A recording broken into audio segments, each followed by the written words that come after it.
So first, things have changed a lot in the last 3 years and in the last 2 years since we've had the advisory opinion from the PUC.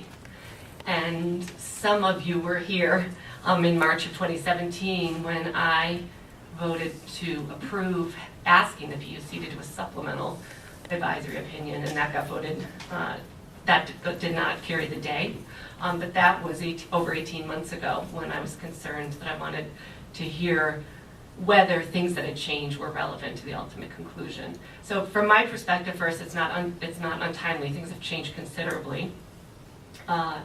Second, I don't think it's inconsistent to take administrative notice of what's in there and then reject the conclusions, because I think that the factors on which the conclusions were based, some are the same and some have changed, but we'll never know whether the PUC at that time would have come out differently had they known the factors that have changed. And I think it's fair to all of the parties, including the applicant upon who has the burden to show cost, to show need, and to answer the questions regarding cost, that we actually make an independent conclusion on that. I know that by taking administrative notice, we have everything, all the arguments that were made and the evidence that was made, or the evidence that was presented. But for this board to make a sound decision on those key elements now, I believe we need to hear that evidence, consider what's changed, including the many factors that have changed, including quite recently. So I feel the right thing to do is to reject the PUC's advisory opinion. I'll note that you've all cited the provision of the Energy Facility Siting Act that says we can reject, approve, or modify an advisory opinion. So no one feels that we don't have the authority to reject an advisory opinion. Normally, we would do that in our final decision.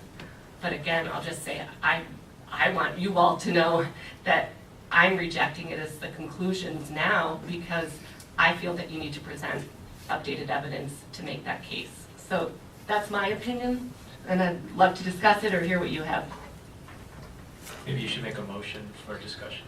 Oh. And then you could second for discussion. All right, I will move to approve the motion by the town to reject the advisory opinion of the PUC. Discussion. I will second that motion for discussion. Thank you, Chairwoman. I appreciate the opportunity to speak on this.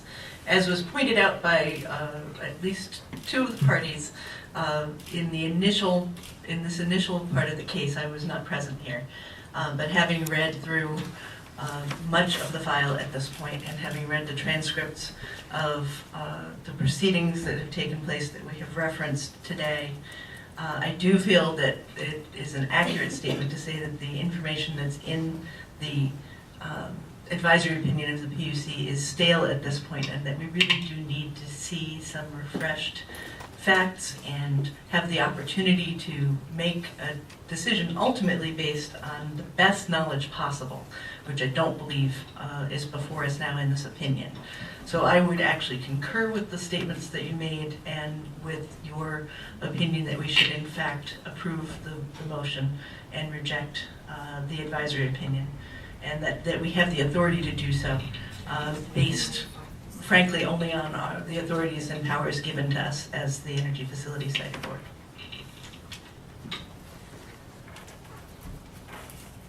Well, then let's vote on that motion, and then I think I want to have a little bit of back and forth on how that affects our schedule.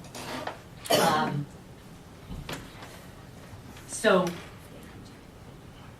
I'm not always best. We moved it for discussion. Now I will just again make a motion to Director, you could call for a vote. Oh, okay. So discussion, no further discussion, then a vote on my motion to approve the town's motion to reject the PUC advisory opinion. All in favor? Aye. Aye. Great. So now, given that, I took a look at the schedule during the break, and I am sure people are going to want to again submit additional supplemental testimony.